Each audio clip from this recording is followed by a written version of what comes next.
What's up, guys? It's your boy, Barca Boy 103. Today we're going to be reacting to the Barcelona news over the past few days. We do have some big topics to discuss. Firstly, Neymar Jr. and Leo Messi both being rumored to join Barcelona as free agents this summer. We'll discuss the logistics of those deals, the possibility of those deals as well, whether or not one of them will join, both of them, or neither. Secondly, of course, Joan Laporta is still a big fan of Rafael Leao, and AC Milan have put him on the market and are open to selling him this summer. And of course, Barcelona looking for a left winger, so things are, lining in place together there. We have some renewal updates as well on Lamine Yamal, De Jong, Jules Koundé, Iñigo Martínez, some big exit updates on Vitor Roque, Christensen, and Ansu Fati. And finally, some big news in regards to the return of Ter Stegen. Ter Stegen said to return to Barcelona around middle to end of April, and he wants to return and be the #1 goalkeeper, and he wants to bench Szczęsny. The question now is, what will Flick decide? But before we get into it, make sure you guys smash that like button down below, and let's try and get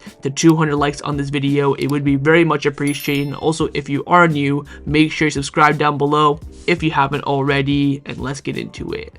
Now, before we get into this video is sponsored by Number One Foot. Number One Foot is by far the best replica jersey website on the market, and it's not even close. They have a variety of different items at the absolute best prices. They sent me 2 kits recently. First one is the retro Barcelona kit, the home kit, which I'm currently wearing right now, and also as well the second kit for that season in the blue edition. Oh my god, like, the stitching is fantastic, the quality is superb. Feels like I have the actual original kit for a fraction of the price. And if you use the discount code BOY at checkout, you do get 10% off your order. That's BOY. Use it at checkout, and all orders above $80 as well will receive free shipping. So what are you waiting for? Hit the top link in the description down below and get your new football kits today. Let's start off with the transfer news over the past few days. And the first topic I want to discuss very quickly is in regards to some rumors that have been coming out over the past few days about the potential return of both Lionel Messi and Neymar Jr. to Barcelona. Of course, I believe both their contracts expire in June, with Messi yet to renew with Inter Miami, and of course Neymar only signing a 6-month deal with Santos. A lot of reports suggesting that, Barcelona is going to be the destination, they're going to come for free and low wages, the dream is going to come true. Listen, the reality is that neither of them will play for Barcelona again. We might see Messi come back when the new Camp Nou is done, a little bit of a friendly match with Inter Miami, give him a send-off. That's about it. I don't think we'll see Neymar come back. I know that Neymar coming in the summer, number 10 shirt would sell and do absolute numbers, and apparently Joan Garcia is not against the idea. But this team is now advanced too far away from these two players. Of course, Messi were always open to return. He will come back. I just don't think there is a logistical reason for him to come back. Of course, there are reports suggesting that he could have a loan to Europe clause in his contract, where when the MLS season ends this upcoming November 2025, he can go to Europe for a few months. Of course, they fit for the World Cup next year. That could be a possibility apparently in a renewal talks with Inter Miami. But with Neymar, makes no sense. Again, the same report is for Neymar. He wants to return to Europe for next season. That way he can go to the World Cup in top peak, excellent condition. I think, for me, looking at the squad, I think we can have room for one of these two players. Of course, not both, because the team, of course, could use some wide talent. The only wide talent that we do have is Lamine Yamal. We don't know if we're going to go full out for a left winger this summer in regards to, a big summer signing. But if I were to choose one, I think it's quite obvious who I would choose. But I think both these two players returning are all just a false narrative. Just the media to sell papers. There's nothing concrete out there whatsoever. On the contrary, the concrete reporters, the good journalists, are suggesting that these two players are not coming back. In Brazil, they're saying that Neymar to Barcelona is unlikely. Argentina sources are saying that Messi will not be a Barcelona player. Again, very unlikely. Only way he'll come back is if, Inter do a friendly match with Barcelona at the new Camp Nou, give Messi a send-off, blah, blah, blah, blah. Our journalists came out saying that Messi wants to come back to Barcelona, saying that he cannot retire from football without playing at the new Camp Nou. I mean, it's all politics at the end of the day. So we'll wait and see. Again, the world of football, you never know, but one or even both these two players signing for Barcelona this summer is very, very, very, very, very, very, very unlikely. Now, a player that could actually arrive to Barcelona this summer and is now being touted as one of the top targets for Barcelona in the summer, that is of course Rafael Leao. There are reports coming in from Italy, and more specifically Gazzetta dello Sport, suggesting that AC Milan are now opening the door for a Rafael Leao exit this summer, and Barcelona are attentive to the situation. Listen, I think Leao, to be honest, after that report that came out saying that Barcelona like him, but his defensive work rate isn't the best after the club are not really pushing on him, I've kept my eye on Leao since then, and I can see the club's point. You need a winger that, if you're especially going to splash, more than 70 million, you need a winger that kind of checks all the boxes, and Leao checks some, but not all. Again, if we sign him, I'll take it. I'll be gassed, of course, but because we just need someone. Again, like I mentioned in the Neymar Messi section, Lamine Yamal is the only natural winger that we do have in this team. Of course, Rafa is an inverted winger. He's an inside forward, not more so as a natural winger. Fernand, of course, isn't that profile. Ansu is, but cannot get in the squad list to save his life. We have no one else really. So signing a natural winger to also provide coverage, competition, and depth next season is imperative, and we've seen this season how much we have lacked that kind of option. Whether Leao is the answer or not remains to be seen. I do prefer Leao over Luis Diaz, if I'm completely honest. I know the age difference is not that great, but then again, you could argue that Luis Diaz does have the incredible defensive work rate that Barcelona are looking at, can play at striker as well. So I think from the club's perspective, they are probably favoring Diaz over Leao, but for me, as a natural left winger, as a Barca fan, I would prefer Leao over Luis Diaz. So we'll wait and see how things do turn out. It'll come out, of course, come down to competition for the signing, the price that AC Milan do want. But I will say this, with Jorge Mendes no longer being Rafael Leao's agent, it will now complicate this deal and probably pushing it on the side of more unlikely. Now, another player that Barcelona are tracking for the summer transfer window is Joan Garcia, the goalkeeper and captain of our rivals, city rivals, Espanyol. According to Candecer, Barcelona sporting area really like Juan Garcia, of course 23 years old, goalkeeper for Espanyol. He's of course been heavily linked with the move to Arsenal over the past two transfer windows, and he is touted as one of the better goalkeepers in La Liga. He's having a pretty good season for Espanyol despite their horrendous form. I will start off by saying this: I'm not too keen on signing players from Espanyol, even giving Espanyol the institution money, because of course they will ask for a fee for Juan Garcia. I don't mind if he goes somewhere else and we sign him later on, but directly from Espanyol, unless he's a world beater, which he isn't, not too keen on that. And again, it does really come down to what happens in the goalkeeper department this summer. Does Szczęsny stay for another season? What will happen with Ter Stegen? What will happen with Iñaki Peña as well? We're looking at a revolution coming up in the goalkeeping department, but right now in the squad we have other positions that need a priority more over the goalkeeper, and I don't think since Szczęsny came in, to be honest, there's been really a goalkeeper issue.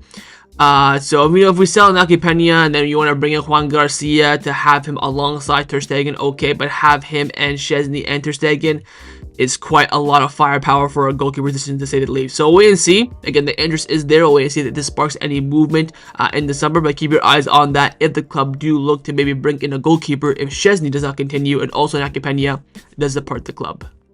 Let's now discuss the players that have been rumored to leave Barcelona over the past few days. First up is probably the biggest story around Barcelona over the past few days, and it is the exit of Vitor Roque. Like I mentioned in the last video, Palmeiras are showing interest in signing Vitor Roque, and again, the Brazilian transfer window closes on Friday, and there has been some huge breakthroughs in this deal over the past few days. We're going to go all over it. Firstly, Santi Ovila from Candecer was the one that broke the news saying that Vitor Roque is open to leaving and is now waiting for Betis' decision. If Betis agree to continue without him and let him leave, he will join Palmeiras. Rosonero also came out saying that Palmeiras are offering Barcelona 25 million euros for 80% of Vitor Roque's right, which is the same amount that Barcelona has agreed upon with Betis if they decide to keep him permanently at the end of the season. Yesterday, Betis sport director admitted that Barcelona have already contacted them regarding Vitor Roque. However, both the club's top sports official and coach Manuel Pellegrini are reluctant to let him go. Roque is happy at Betis, but is also drawn to the chance of returning to Brazil to play in the Club World Cup for Palmeiras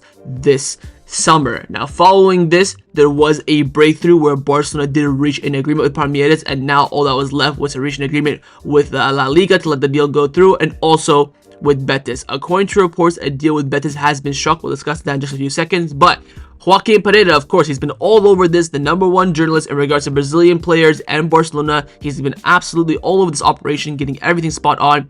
He came out saying because of La Liga rules that require Vitor Roque to first terminate his loan with Betis and be re-registered with Barcelona, and the Spain transfer window not being closed, he won't join Palmeiras. Palmeiras have just broken off talks with Barcelona and Betis regarding the signing of Vitor Roque, despite having reached an agreement with them. So there's a full agreement between Barcelona, Betis, and Palmeiras, but in the end, La Liga said no. Why? Because in order to make a transfer happen from a loan, you have to, of course, cancel the loan and then re-register the player yourself. But since we can't re-register since the window is not open, the deal has fallen through. This is, again, Javier Tebas, the federation, making things difficult for Barcelona. But, of course, what are Barcelona's expert at? We are experts at loopholes. Following this, Joaquin Pereira came out saying that despite Javier Tebas against Vitor Roque's transfer to Palmeiras, Barcelona are not going to give up. There is a real possibility that Vitor Roque could be sold to Palmeiras before this Friday's window that closes for Brazil. Of course, the club is now fighting hard and have now taken their case to UEFA and FIFA. Barcelona's arguing based on legal concept known as technical transfers, which was previously used in a case involving Palmeiras. Pedro Lima, 21-year-old midfielder, was loaned to Palmeiras to Norwich City when the Brazilian transfer window was closed. Palmeiras cancelled his loan and immediately loaned him out to a Croatian club when the window was open for them. FIFA approved this move, saying Barcelona wanted to use the cancellation of Vitor Roque's loan with Betis and transfer him directly to Palmeiras, where the window remains open there until Friday. Barcelona is now awaiting the decision from UEFA and FIFA. Meanwhile, Palmeiras have previously won a similar case with Pedro Lima, remains optimistic, and as does Vitor Roque's representatives led by Andre Curry. So in the end, Barcelona are saying F you to La Liga, and they're gonna go find another loophole, just like we did for the Olmo and Pau Victor registration case at the beginning of the year. And in the end, the loophole was successful. First, Fernando Polo Rochdero came out confirming that Barcelona are going to go to FIFA, and they also came out confirming that Barcelona have received the green light from FIFA to complete the deal for Vitor Roque to Palmeiras. However, before that can happen, Barcelona must first reach an agreement to terminate the player's loan deal with Betis. So now they're saying everything's a go, but now the fine-tuning of the Betis agreement. What will that be? Compensation, giving a percent of a future sale for Vitor Roque. Joaquin Pereira came out saying that Barcelona will not pay Real Betis anything for allowing Vitor Roque's departure, but has agreed to compensate them for future deals. Possible options include renouncing a percentage of Abdi's rights or prioritizing Betis for Barcelona loan players next summer. The move has strengthened Barcelona's club relationship between Betis and Futbol Club Barcelona. So in the end, we are now just awaiting the final details of Vitor Roque's transfer to Palmeiras. I think overall, in my opinion, this is a great move. Betis were not going to sign him this summer, and we have now an offer on the table for the exact same that Betis were going to buy him for this summer if they wanted to. 25 million euros for 80% of his rights. I believe Betis, of course, covered his full salary. I believe they paid a bit of a loan fee as well. I have to go check back my done deal video for Roque in the summer, but in the end, Barcelona are still down about 5 million from this deal, but hopefully that 20% of a future sale that we do have from Palmeiras will cash in at some point in the future. So overall, we're breaking even on Vitor Roque. In the end, it hasn't worked out for him, whether it be the red. I think for me, personally, in my opinion, the downfall of Vitor Roque started from that red card against Alaves. Of course, last season, that was an unjust red card. He was building so much momentum, and in the end, that red card came. He couldn't break back into the team, and in the end, Xavi realized he didn't fancy him. Xavi thought he wasn't good enough. Hansi Flick agreed. He's now gone to Betis under Pellegrini, and Pellegrini agrees as well. Since signing Vitor Roque, Betis have signed Bakambu and Chucho Hernandez as two alternative strikers, and now they both start ahead of Vitor Roque. So there's a clear answer here. People say, oh, it's Xavi's fault, and that, this and that.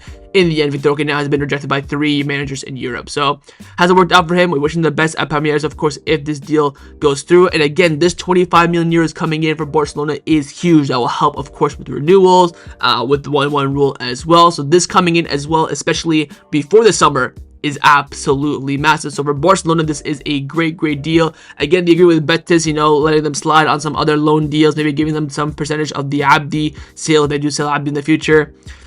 I guess that's better than, apparently Betis were asking initially around 2 to 3 million euros to let him go. So they apparently Palmeiras were going to buy him for 28, and then they would give 3 of that, you know, of the 28 million to Betis, which they would have been, again, they had leverage, so it makes sense, but they would have cashed out on that sale. But in the end, it hasn't happened. So wait and see what happens with Vitor Roque. I do expect this deal to go through in the next 24 to 48 hours, and I will be making a done deal video once that operation is successful. But again, Vitor Roque exit from Europe back to Brazil is on the table and also likely. Now, the next loan player that will also be leaving Barcelona, hopefully on a permanent basis this summer, is Clement Lenglet. Now, we gotta talk about this. Lenglet has absolutely cooked us in the 2 games we have faced against Atletico Madrid this season, both at the Montjuic. Played a great game in December, got an assist and got a pre-assist the other night as well in the Copa del Rey. Now, Franco Sport has come out saying that Atletico Madrid plans to negotiate with Barcelona at this season's end, aiming to sign Lenglet on a permanent basis is an option that Barcelona is open to, though they're also considering extending his loan. Negotiations will be tough as Barcelona is demanding around 10 million euros, a price that Atletico refused to meet, with Barcelona needing to offload Lenglet for financial fair play. Tension between the two clubs worsened by Atletico Madrid's hurdle in regards to the registration of Dani, Olmo, and Pau Victor add further complications. Lenglet, for his part, is happy at Atletico Madrid and is open to staying there permanently, although he knows the club might ask him to lower his salary to continue. Roger from Mundo Deportivo also came out saying that Lenglet's agent plans to sit down with him in 3 weeks to evaluate his options once the season becomes clearer. Towards the end of March, the player will make an initial assessment of the offers available to him. Again, with his great form at Atletico Madrid, there's also other clubs interested in him. All I need this summer is Lenglet to leave permanently. Yes, he's had a great season. Shout out to you. You've cooked us twice. You're still a twat. Never would I thought we would have got money for Lenglet last summer, the summer before that, and the summer before even that. And now all of a sudden we could get some actual transfer fee for him, plus saving on his salary.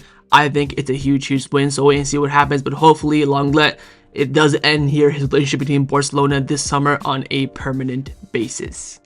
Now, 2 other players who are also very likely to leave Barcelona this summer are both Andreas Christensen and Ansu Fati. Fabrizio Romano has come out saying that Ansu and Christensen are both expected to be on the market this summer, ones to watch in regards to their movements. Of course, Ansu is clear, cannot even touch a squad list on 150k per week. Christensen cannot stay fit to save his life, also on 150,000 euros per week.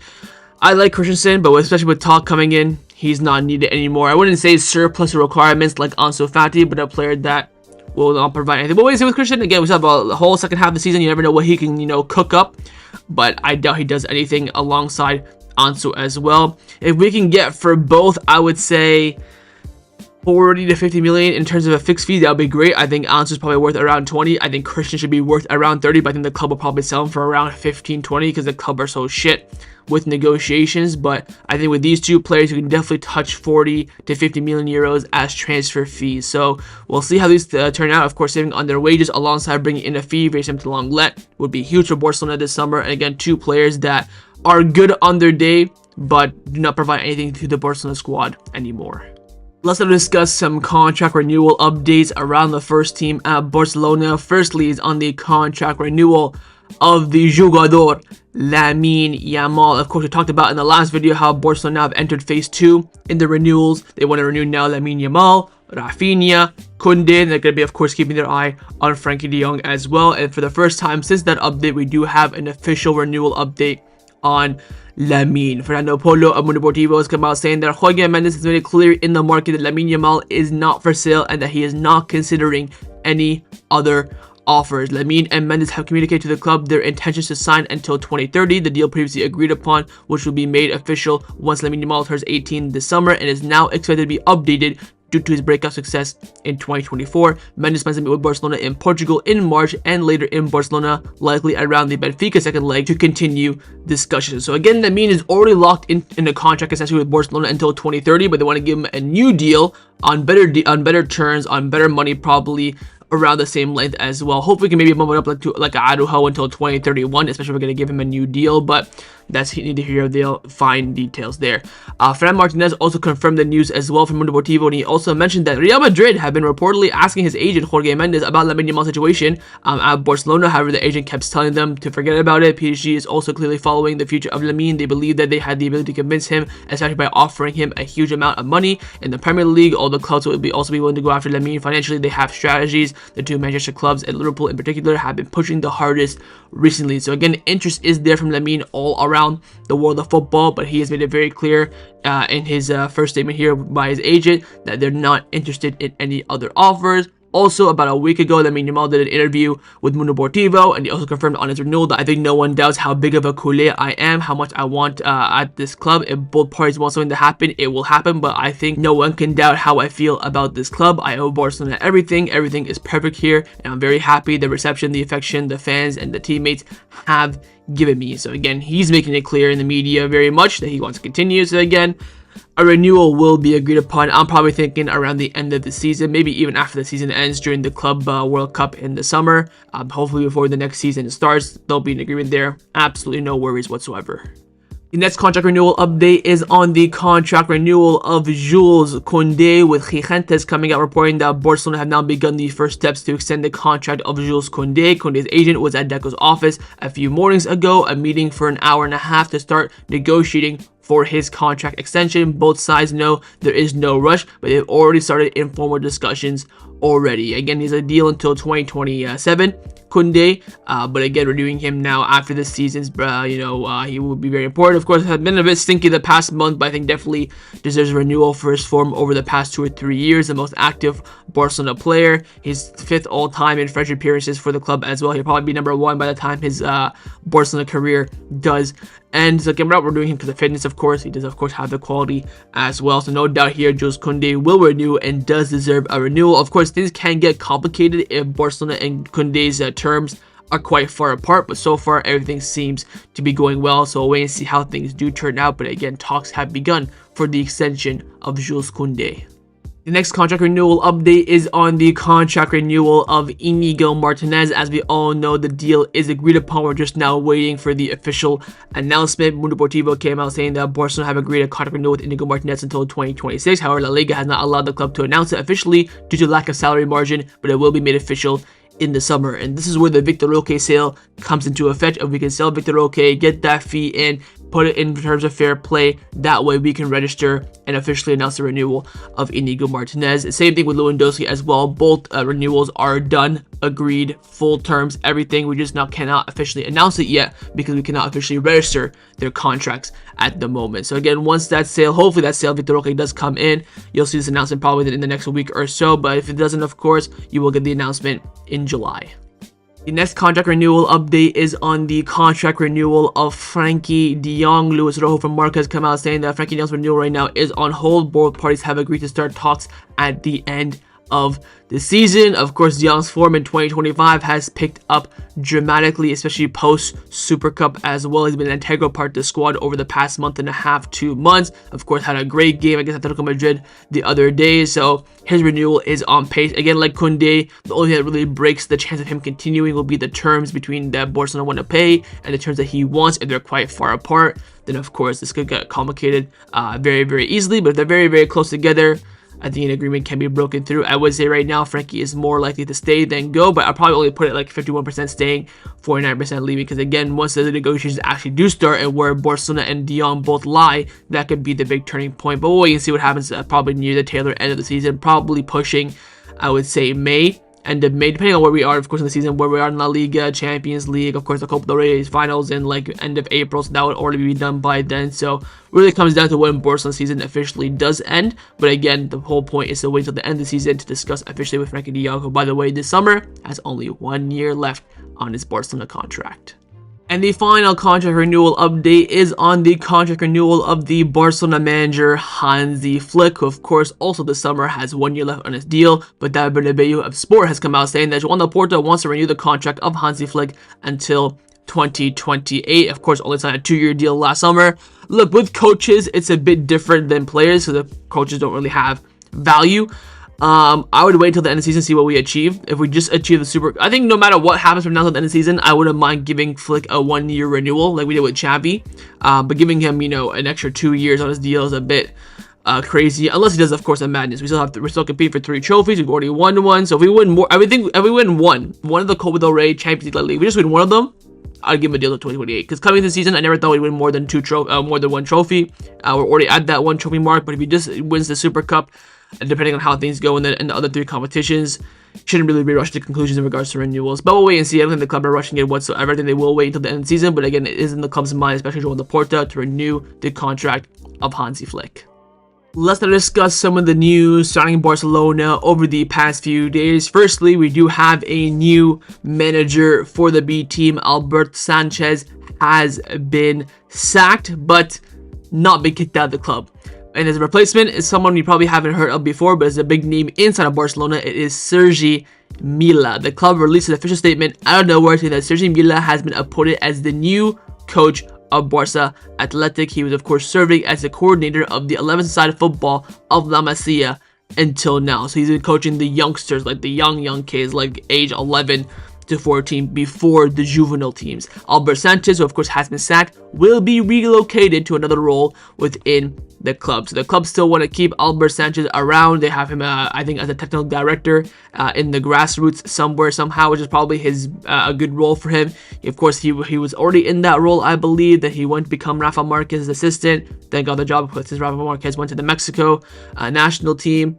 But in the end, he wasn't doing too well this season, of course, in the relegation zone, getting draws and losses left, right, and center. And we'll see what Stegen and Wojciech can salvage from this season. And we'll wait and see how his appointment does fare. Again, basically a no-name, so to speak, coming in regards to the outside world. Internally at Barcelona is, of course, a name that everyone does know. It's not like, Rafa Marquez or Sergio Barjuan kind of appointment, someone really internal, probably just course some stability. Then maybe we'll see if another manager comes in the summer. But there has been a shift in Barca Athletic, and we'll see how things turn out from now until the end of the season.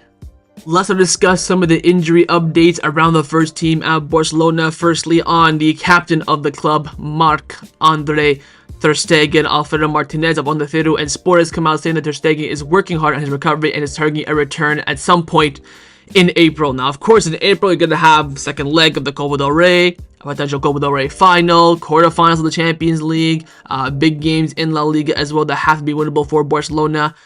Bringing back Ter Stegen for me makes little to no sense, especially for how well Szczęsny is doing this season. Now, there is a bit of a lifeline for Barcelona into stopping Ter Stegen's return. In the Champions League, Ter Stegen is not registered as a goalkeeper. Our 5 goalkeepers are Naki Peña, Szczęsny, Asalaga, Kochin, and Orion. So Ter Stegen cannot play in the Champions League. So if he can't play in the Champions League, what's the point of bringing him back? Are you going to keep Szczęsny for the Cup in the Champions League and have Ter Stegen in La Liga? It really is just making no sense, especially with only by the time Ter Stegen comes, we'll probably have, I would say, 7 to 10 games left of the season based on how we do, of course. So there's really no point in, switching up Szczęsny for a couple games here and there. But there is a lifeline for Ter Stegen. According to reports from Sport, Ter Stegen is currently, of course, not registered in the Champions League squad, but Barcelona can choose to add him back in if he recovers on time. However, it would only be in place for Szczęsny's registration spot. So the only way Ter Stegen can play in the Champions League is if Barcelona unregisters Szczęsny and bring in Ter Stegen. You can't unregister Iñaki Peña or Asalaga or Kochin. It has to be Szczęsny, which means that Szczęsny 1,000,000,000% will finish the Champions League campaign, however far we go. But in terms of La Liga and Copa del Rey, things can change. We'll see how big Ter Stegen's influence really is. For me personally, unless Szczęsny form drops off dramatically, there's absolutely no point in changing him. He's been absolutely exceptional, still undefeated with him, most clean sheets as the goalkeeper for Barcelona this season with him, so sturdy, so commanding. I'll probably argue he's done better this season in his 2 months he's played than Ter Stegen did in the opening 2 months of the season. So we'll see how things do turn out, but Ter Stegen does want to come back and play again this season, but we'll wait and see how he does get into the team. Now, the next injury update is on Dani Olmo, who of course right now isn't injured, but is a very injury-prone player, and now Barcelona have begun making studies and works into an injury prevention plan for the Spanish midfielder. Fran Martinez at Mundo Deportivo came out saying that Dani Olmo's next study, as done in research laboratories in Baltimore, has yielded positive results showing his parameters are within the normal limits of his age and workload. This information will enable Barcelona's coaching staff to tailor his training, maximize his potential while preventing injuries. The study is part of a broader initiation by Barcelona to personalize player training based on individual characteristics, aiming to prevent injuries and prolong performances. Of course, Barcelona did do this with Pedri in preseason in Baltimore. It's worked out exceptionally well for him. Has not been injured once this season, has been having his most amount of minutes in the season as well, and the club are now planning to do the same thing with Dani Olmo, who of course has struggled a lot this season with injuries. I think, if I'm not mistaken, he's had 4 different injuries this season, 3 or 4, somewhere around there. So it's been quite a shame for how well and how good he's been playing, how important he is to the system as well. But again, the club are not going to be implementing a new injury prevention plan for him, hopefully in course in line with Pedri into not getting injured on such a consistent basis anymore. Now, in some other news, we do have some big updates in regards to the home kit for next season. Over the past few months, we've been getting a lot of leaks about the design of the home kit, but now we have the official design. This was the first leak that came out, which a lot of people did not like, myself included, although I did feel like it would look much better in person. This came out around September time, and then near the end of the year in December, we got the second leak, which looked like this, which a lot of people did not like. I like this one better than this one because it looks a bit more organized. I like the collar on this one as well. The collar here was a bit like on the diagonal, which I didn't like, but a bit better maybe. But a lot of people still did not like it this much. This was probably around 80% completion, but now we have the final design, and here it is. This will be the home kit for next season, 100%. Again, official images in your hands might look a bit different, but this is the official image of the kit. It's kit, of course, being generated by however the designers do it. I think overall not too bad. I like the little like dark blue look of it. I like how the colors do fade into the Nike logo, into the Barcelona badge. I can see why people don't like it, but for me this is like a solid 7 out of 10 kit. I wouldn't say it's super fantastic. I wouldn't say it's super crap. I would say it's pretty box standard, but it kind of sucks that Nike do a great kit, crap kit, great kit, crap kit. It's very consistent in that matter. Just look at the recent kits that we do have. So I don't know why. I think Nike have a hard challenge of, you know, producing good kits back to back, but definitely worser than this kit, the home kit this season, but not as bad, I believe, as people make it out. But of course, official images, official look will have different implications. Now, the final topic that I want to discuss before I end off this video is in regards to Joan Laporta sneaking new revenue streams for Barcelona to, of course, earn some money. One of that, of course, is going to be the new animation stand in the new Spotify Camp Nou. Mark have come out saying that Barcelona are working on a new permanent fan section at the Spotify Camp Nou after shutting down the previous one in November at the Montjuic. The club has launched a participatory process involving members, players, and staff, aiming to finalize a new step up by summer. An external company will handle the project. The previous section was closed due to unpaid fines, leaving it empty at the Montjuic since November. So the club want to have an animation stand where they run it, where they decide who comes in, who comes out, not really ran by the fans, which I can understand why he's done this. But we'll wait and see how it develops. I don't think we're getting the animation stand coming back to Barcelona this season at all. No one wants to budge from their position, so that's kind of suck from that regards. Now, in other news as well, Laporta making another trip to Dubai. Again, this came out saying that Laporta has traveled to Dubai this week alongside with several board members and club executives. The club are still active in the market looking for revenue. Rafael confirmed this as well, saying that Joan Laporta is seeking new income, traveled to Dubai during a free week to explore investments. Despite Barcelona returning to the one rule in January after selling VIP seats for 100 million, more funds are needed for recent and upcoming player renewals. With corporate director Manuel de Rio, Laporta is holding meetings in the region to secure investments for VIP seats and Barca's division, an untapped opportunity after the failed Liberal deal. So again, making more money even though we're back in the 1-1 rule. That's, of course, you love to see it. So let him cook, let him do his thing, and hopefully the players that are needing this money for renewals perform on the pitch. So that was my reaction to the Barcelona news over the past few days. Hopefully you guys enjoyed this video. If you did, of course, make sure you drop a like down below, and of course in the comments down below as well. Let me know your thoughts on everything we did discuss. Main thing, of course, being the return of Neymar and Messi. Would you take one of them back, both of them back, or neither of them? Secondly, on Rafael Leao, your thoughts on him being the marquee signing this summer. Would you do it, yes or no, and for what price?